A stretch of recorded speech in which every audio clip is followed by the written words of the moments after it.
Hi friends, welcome to my channel. ఎలా ఉన్నారు, ఏం చేస్తున్నారు? ఆల్రెడీ ఇయర్ ఎండ్ అయిపోతుంది కదా. ఈ ఇయర్లో మీకు ఏంటి సూపర్గా మీరు ఏంటి అచీవ్ చేశారు, మీ బకెట్ లిస్ట్లో ఏంటి టిక్కు కొట్టారు అన్నది నాకు కింద కామెంట్ సెక్షన్లో షేర్ చేయడం అస్సలు మర్చిపోద్దు. నేనేంటేంటి అచీవ్ చేశాను అన్నది మీ అందరికీ తెలుసు. బట్ స్టిల్ మనం ఈ ఇయర్లో జరిగిన మంచి వాటి గురించి ఈరోజు మాట్లాడుకుందాం. దాంతోపాటు మనం ఫటాఫట్ చేసుకుంటున్నాం సేమియా పులావ్. ఓఎంజీ, ఇది ఎంత టేస్టీ ఉంటుందంటే మీరు తప్పకుండా ట్రై చేయాల్సిన ఒక రెసిపీ. చాలా చాలా క్విక్గా అయిపోద్ది. నార్మల్ పులావ్ కన్నా క్విక్గా అయిపోద్ది. బ్రేక్ఫాస్ట్కి అన్నిటికీ చాలా బాగుంటుంది. అండ్ ముందు అసలు లంచ్ బాక్స్లో ఇవ్వడానికి ఇంకా బాగుంటుంది అనమాట. ఎందుకంటే చల్లగా అయిపోయిన తర్వాత కూడా ఇది టేస్టీగానే ఉంటుంది కాబట్టి బాక్సుల్లోకి బాగుంటుంది అనమాట. లంచ్ బాక్స్ రెసిపీ అంటే ఇంకేం లేదండి. ఇట్స్ జస్ట్ ఠండా అయిపోయిన తర్వాత, అంటే చల్లగా అయిపోయిన తర్వాత కూడా అది తినేటట్టు ఉంటే అది లంచ్ బాక్స్ రెసిపీ. అంతకుమించి ఇంకేముంది చెప్పండి. అన్నీ లంచ్ బాక్స్లో పెట్టుకెళ్ళొచ్చు, ఏం పెట్టుకెళ్ళక్కర్లేదు, అన్నీ పట్టుకెళ్ళొచ్చు. అండ్ ఈ ఇయర్లో అంటే 2022లోని నా బకెట్ లిస్ట్లో ఉన్నవి బోల్డ్ అని ఫుల్ఫిల్ అయ్యాయి అనే చెప్పాలి. ఫస్ట్ వచ్చేసి నేను లైఫ్ అంతా వెళ్దాం అనుకుంటున్న క్రూజ్ ట్రిప్ ఏదైతే ఉందో అది అయింది. దాని తర్వాత నా ఐబ్రోస్ చేయించుకోవాలని నేను ఎప్పటి నుంచో అనుకుంటున్నాను, అది కూడా అయింది. దాని తర్వాత లైక్ చిన్నవి చాలానే మంచిగా అయిపోయింది. 2022 is a very good year అని చెప్పొచ్చు. ఫస్ట్ ఆఫ్ ఆల్ పిల్లలు స్కూల్కి వెళ్ళారు. అది అన్నిటికన్నా పెద్ద అచీవ్మెంట్ లాగా అనిపించింది అనమాట. అంటే కొంచెం చదువులు అన్ని ట్రాక్లోకి పడ్డారు. అది నాకు చాలా పెద్ద అచీవ్మెంట్లా అనిపించింది. మీ అందరికీ తెలుసు 2020, 2021 వరకు కూడా సగమే స్కూల్కి వెళ్ళారు. సగం రోజులు ఆన్లైన్, సగం రోజులు ఆఫ్లైన్. అవన్నీ చాలా పిల్లల చదువు ఏదైతే ఉందో అది బాగా డ్యామేజ్ చేసింది. కొంతమంది పిల్లలు బాగా చదువుంటారు, ఇట్స్ ఓకే, ఎక్సెప్షనల్. బట్ ఎక్కువ మంది పిల్లల గురించి చెప్తున్నాను, అట్లీస్ట్ నా పిల్లల గురించి చెప్తున్నాను. అండ్ పిల్లల హెల్త్ విషయంలో కూడా చాలా డిఫరెన్స్ వచ్చింది. అండ్ ఆన్లైన్లో చదివినప్పుడు రోజంతా ఇంట్లోనే కూర్చొని ఉండడం వల్ల మస్తు ఓవర్వెయిట్ అయిపోతుండే వాళ్ళు. బాగా పెద్ద పొట్టొచ్చి లైక్ కొవ్వుగా అయిపోయేవాళ్ళు అనమాట. బట్ ఇప్పుడు స్కూల్కి వెళ్తున్నారు కాబట్టి పిల్లలు అందరూ కొంచెం స్లిమ్ ట్రిమ్ అయ్యి లోపల నుంచి కొంచెం స్ట్రాంగ్ అయ్యారనమాట. పిల్లలు ఎప్పుడైతే ఎండలోకి వెళ్తారు, మట్టిలో ఆడతారు, స్కూల్కి వెళ్తారు, అన్నీ చేస్తారు, అప్పుడే వాళ్ళు స్ట్రాంగ్గా ఉంటారు. అండ్ లైఫ్ అంతా వాళ్ళ బాడీ బోన్స్ అన్నీ స్ట్రాంగ్ అవుతాయి. అలాగే ఇంట్లో ఉంటే అస్సలు మంచిది కాదనమాట. అదొకటి నాకు చాలా బాగా అనిపించింది ఈ ఇయర్లో. అండ్ ఈ సేమియా అనేది కొంచెం నెయ్యి వేసుకుని సేమియా మొత్తాన్ని మీడియం ఫ్లేమ్ టు లో ఫ్లేమ్లో పెట్టుకుని మంచిగా రెడ్ కలర్ వచ్చే వరకు వేపుకోవాలన్నమాట. వేపుకొని కొంచెం టైం పడుతుందండి, స్లోగా వేపుకోండి. స్పీడ్గా అంటే వేడివి హై ఫ్లేమ్లో పెట్టుకుని అసలు వేపొద్దు, అప్పుడు నల్లగా అయిపోతే అస్సలు టేస్ట్ ఉండదు అనమాట. అండ్ బోల్డ్ అని వెజిటేబుల్స్ అన్నీ కట్ చేసి ఉంచుకున్నాను కదా, ఆ వెజిటేబుల్స్ అన్ని ఫస్ట్ మళ్ళీ ఆయిల్ వేసి చేసుకుంటాను. దాంట్లోని కొద్దిగా యాలకులు ఒకటి, లవంగాయ ఒకటి, తేజ్పత్ర ఒకటి వేసుకుందాం. ఆనియన్ అన్నది వేసేద్దాం. ఆనియన్ కొంచెం ఫ్రై అయిన తర్వాత మనం కట్ చేసుకుని ఉంచుకున్న క్యారెట్, క్యాప్సికమ్ అండ్ పచ్చిబఠానీ ఇవన్నిటిని ఇందులో యాడ్ చేసుకుని కొంచెం ఫ్రై అవనిస్తాం. దీని తర్వాత నేను పక్కనే అల్లం వెల్లుల్లి దంచి పెట్టుకున్నాను, దాన్ని కూడా ఇందులో యాడ్ చేసేస్తాను అనమాట. అంటే మీరు అందరూ ఏంటేంటి అచీవ్ చేశారు, మీ అందరిది ఏంటేంటి మీరు ఫుల్ఫిల్ చేశారు అన్నది నాకు కామెంట్ సెక్షన్లో షేర్ చేయండి. ఏం అచీవ్ చేయకుండా అయితే ఎవ్వరూ ఉండరు. మనం జస్ట్ మంచి విషయాలు ఏవైతే ఉంటాయో అవి తొందరగా మర్చిపోతాం. చెడ్డ విషయాలు ఏవైతే ఉంటాయో అవి బాగా గుర్తుపెట్టుకుంటాం అనమాట. ఇట్స్ జస్ట్ లైక్ కామెంట్స్లోని 100 కామెంట్స్ మంచి వచ్చినప్పుడు గుర్తుండదు, ఒక్క చెత్త కామెంట్ వచ్చినప్పుడు అది చాలా హర్ట్ చేసేస్తుంది. అది హ్యూమన్ టెండెన్సీ అనమాట. సో మంచిగా ఒకసారి ఇయర్ వెనక్కి వెళ్ళి అసలు జనవరిలో ఏం చేశారు, ఫిబ్రవరిలో ఏం చేశారు అలా కొంచెం ఆలోచిస్తే ఓ మై గాడ్ ఇన్ని మంచివి చేసామా అని మనకే అనిపిస్తుంది అనమాట. సో మొన్నటి వరకు నాకు కూడా ఏం 2022 సచ్ బోరింగ్ ఇయర్ అనుకున్నా. బట్ లక్కీగా నేను యూట్యూబ్ చేస్తాను కాబట్టి, వ్లాగ్స్ చేస్తాను కాబట్టి అన్నీ నాకు ఒక మెమరీ లాగా మన యూట్యూబ్లో ఉంటాయి. ఒక్కసారి నేను వెనక్కి వెళ్ళి చూసానంటే మొత్తం తెలిసిపోతుంది అనమాట. ఓ మై గాడ్ ఇన్ని మంచివి అయ్యాయా అనేసి. ఇంకొకటి ఏంటి అంటే నేను ఎప్పుడైనా కూడా ఓన్లీ మంచి చీజ్లే మీ అందరితో షేర్ చేస్తాను. నా లైఫ్లో ఉన్న కష్టాలు, నష్టాలు, ఏడుపులు, గోలలు అవన్నీ నేను మీతో షేర్ చేయను. కాబట్టి నా యూట్యూబ్ ఓపెన్ చేస్తే అన్ని గుడ్ న్యూస్లు, మంచి మాటలే ఉంటాయన్నమాట. సో అది ఒక రకంగా నాకు ఇంకా హ్యాపీ వేస్తుంది. అలా నడిచింది. తర్వాత నేను పచ్చిమిరపకాయలు కూడా ఫస్ట్లో వేయాలి, పచ్చిమిరపకాయలు వేయడం మర్చిపోయాను, ఇప్పుడు వేస్తాను. ఇప్పుడు వేస్తే ఆ పచ్చిమిరపకాయలది ఫ్లేవర్ అంత ఎక్కువ రాదు, బట్ ఇట్స్ ఓకే. బాగా ఇలా రోలింగ్ బాయిల్ అంటాం కదా, అలా మంచిగా వాటర్ ఫుల్గా బాయిల్ అయిన తర్వాత మనం ఈ సేమియాని ఇందులో యాడ్ చేసేస్తాం. మీడియం ఫ్లేమ్లో పెట్టేసుకుని తర్వాత దీన్ని మూత పెట్టేస్తాం. ఒక 5 to 10 minutes ఉంచేసి తర్వాత గ్యాస్ ఆపేస్తాం. అది 50% ఉడికినప్పుడే గ్యాస్ ఆఫ్ చేసేస్తాం అనమాట. సేమియా ఆ వేడికే మరి ఉడికిపోతుంది. సో ఒక 5 నిమిషాలు అయిపోయింది. దాని తర్వాత వాటర్ 80% అబ్జార్బ్ చేస్తుంది. ఇంకా మీరు చూస్తే కొంచెం కొంచెం వాటర్ ఉంది. ఇప్పుడు లైట్గా కొత్తిమీర యాడ్ చేసేద్దాం.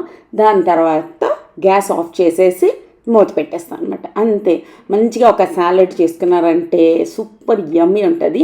ఫైనల్లీ మీరు ఒక లెంబు యాడ్ చేసుకుని, ఒక నిమ్మకాయ చూసారు కదా, గ్యాస్ ఆఫ్ చేస్తాను.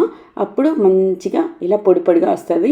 మొత్తం కుక్ అయిందంటే మాత్రం మరి గ్యాస్ ఆఫ్ చేసిన తర్వాత కూడా కుక్ అయిపోద్ది కాబట్టి అప్పుడు ముద్దగా అయిపోద్ది అనమాట. మనకి ముద్దగా వద్దు.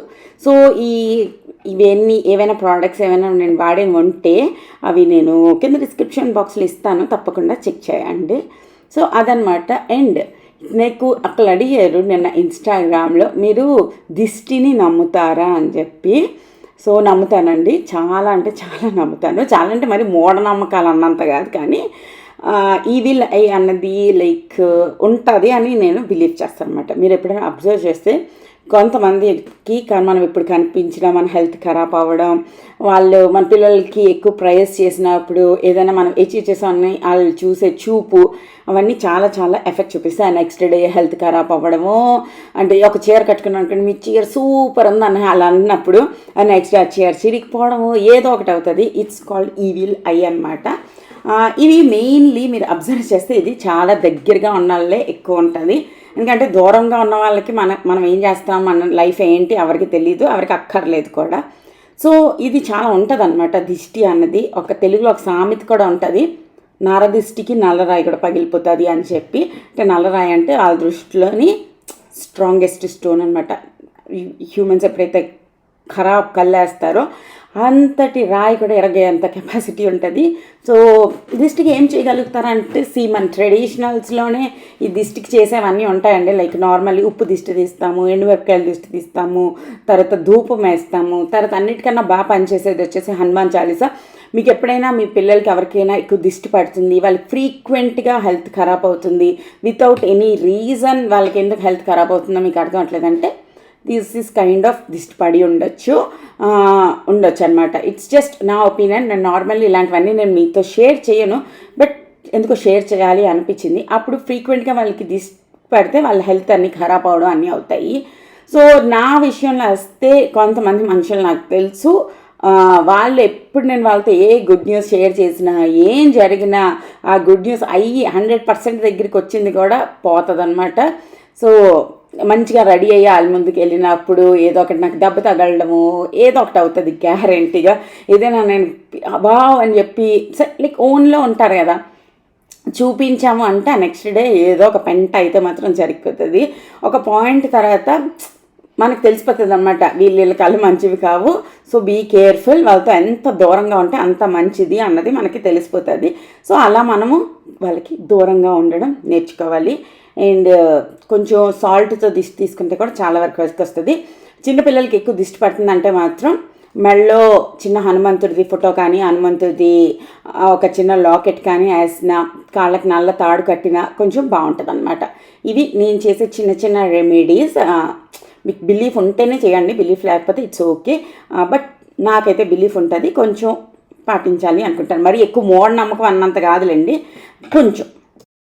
నేను ఇంకోటి కూడా అర్థం చేసుకున్నాను, ఎప్పుడైతే మనకు వస్తుందో అది మనం చాలా వరకు స్పాంటేనియస్గా తీసుకుంటాం, లైక్ కోఇన్సిడెన్స్ అనుకుంటాం. అదేమి నిజం కాదు, ఇట్స్ జస్ట్ కోఇన్సిడెన్స్ అనుకుంటాం. బట్ ఒకసారి మన పిల్లల విషయానికి వచ్చేసరికి మనలో ఉన్న మమ్మీ అనేసి ఏదైతే ఉందో అది నించునిపోద్ది అనమాట. అప్పుడు ఒకసారి 2 సార్లు మనం చూస్తాం, అప్పుడు మన మమ్మీలు, మా అమ్మమ్మ, నానమ్మ ఎవరో ఒకరు చెప్తారు దిష్టి పడి ఉంటుంది చూడు ఒకసారి అనేసి. సో మనం వాళ్ళు చెప్పింది ఏదో ఒక రెమెడీ చిన్నది ఏదో ఒకటి మనం చేసిన వెంటనే అది ఒకవేళ తగ్గితే తెలియకుండా మనకు అది ఒక చిన్న బిలీఫ్ లాగా అయిపోద్ది అనమాట. ఎప్పటి వరకు ఏ బిలీఫ్ పక్కోల్ని హామ్ చేయదు, అప్పటి వరకు ఈ చిన్న చిన్న పాటించడం వల్ల తప్పు లేదు అన్న ఒక లాజిక్ మనలోనే వస్తుంది అనమాట. లైక్ మనకి వస్తే మనం తట్టుకోవడం ఈజీ, మన పిల్లలకి వస్తే తట్టుకోవడం చాలా చాలా కష్టం. అలా ఈ ట్రెడిషన్స్ ఏవైతే ఉన్నాయో లేదా మన ఈ రిచువల్స్ ఏవైతే ఉన్నాయో అలా క్యారీ ఫార్వర్డ్ అవుతూ ఇన్ని సంవత్సరాలు వచ్చింది. సో సాహిల్ కన్నా కుషాల్కి చాలా ఎక్కువ దిష్టి పడుతుందండి. సాహిల్ వాజ్ లైక్ ఎవరు ఏమన్నా ఏం పట్టించుకోడు, వాడి దునియాయే వేరనమాట, వాడి చదువు అంతే. బట్ కుషాల్కి చాలా దిష్టి పడుతుంది అనమాట. సో అప్పుడప్పుడు ఇలాంటి చిన్న చిన్నవన్నీ చేస్తుంటాను. మా మమ్మీ దగ్గరికి వెళ్ళినప్పుడు మా మమ్మీతో కూడా తీయమంటూ ఉంటాను. ఇలా నడుస్తూ ఉంటుంది. జస్ట్ బిలీవ్ చేస్తే మీ ఇష్టం, జస్ట్ నా ఒపీనియన్ అడిగారు కాబట్టి నేను షేర్ చేస్తాను అన్నమాట. మొన్నటి బ్లాగ్లో శ్రీకాకుళం నుంచి తెచ్చిన వడియాలు మీరు ఏపీస్ చూపించండి అన్నారు. సో అవన్నీ నేను ఈరోజు మీకు ఏపీసి షేర్ చేస్తున్నాను. ఈ కడాయి కూడా చాలా చాలా బాగుంటుందండి. మీరు కావాలి అనుకుంటే కింద డిస్క్రిప్షన్ బాక్స్లో లింక్స్ ప్రొవైడ్ చేస్తాను.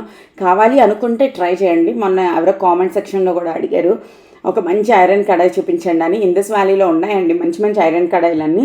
మీరు ఫస్ట్ ఒక చిన్నది, అన్నిటికన్నా చిన్నది ఒకటి తెచ్చి వాడండి. మీకు అర్థమవుతుంది దాన్ని ఎలా యూస్ చేయాలి ఏంటి అన్నది. అప్పుడు మీరు హ్యాపీగా వాడచ్చు అనమాట. ఇవి నా వడియాలన్నీ ఏపేసా.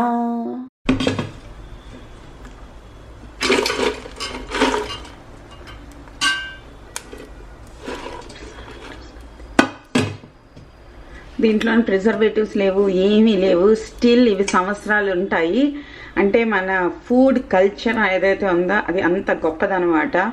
లైక్ మనం బోల్డ్ అని ఊరగాయలన్నీ పచ్చళ్ళు అవని అందులో మనం ఏమి యాడ్ చేయము.